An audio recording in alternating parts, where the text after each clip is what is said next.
Veronika Decides to Die, 1998, stands as a thought-provoking novel by Brazilian author Paulo Coelho.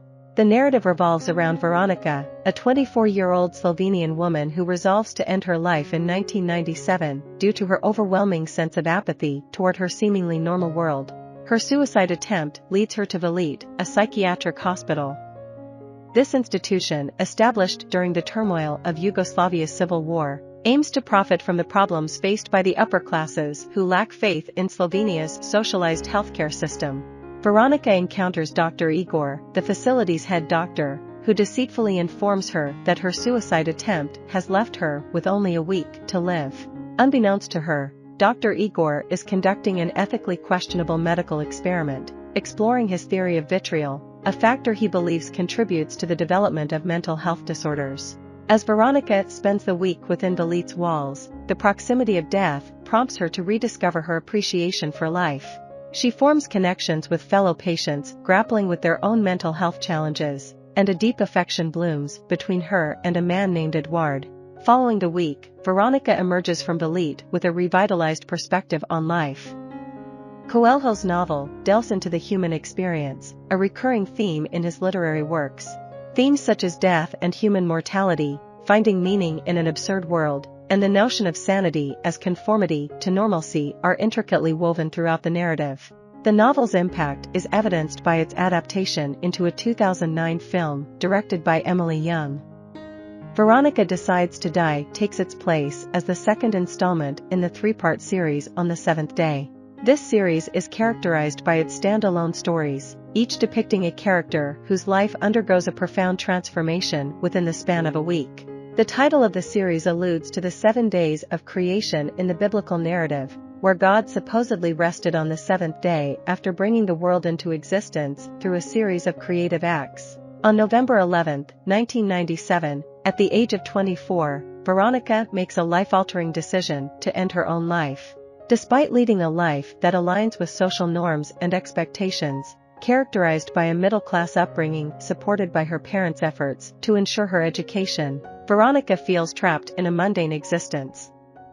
She holds a respectable job and follows a predictable routine, but she's overcome by a sense that her life lacks purpose and excitement. Driven by the belief that her future holds no meaningful improvement and that aging only promises suffering, Veronica's determination to escape her safe yet unfulfilling life leads her to attempt suicide. However, Veronica's suicide attempt does not unfold as planned. Instead, she finds herself admitted to Villette, a psychiatric hospital catering to the affluent citizens of Ljubljana, Slovenia's capital. The hospital staff informs her that her suicide endeavor has left her with a fatally weakened heart, granting her only a week to live. In reality, the head doctor, Dr. Igor, manipulatively employs Veronica in an unethical experiment. He introduces the concept of vitriol or bitterness, an elusive substance he believes is linked to the development of mental health disorders.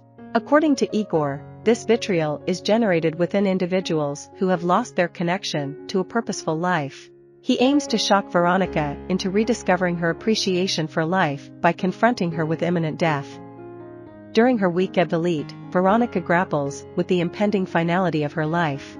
Initially, she contemplates another suicide attempt and crosses paths with fellow patients Zedka, Mari, and Eduard. Zedka is battling depression, Mari contends with panic attacks, and Eduard struggles with schizophrenia. Each of these individuals found themselves in Villette due to suppressing their genuine aspirations, and within the hospital's walls, they find respite from the external pressures of the world. As the week unfolds, Veronica experiences a reawakening of her passion for playing the piano.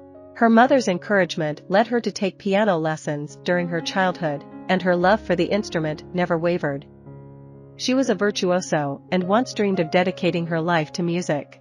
Veronica's mother, however, subscribed to the belief that a career as a pianist was suitable only for conversations in polite society and for attracting a suitable husband. Consequently, Veronica's mother persuaded her to abandon her passion for the piano and instead pursue a more conventional and traditional path in life.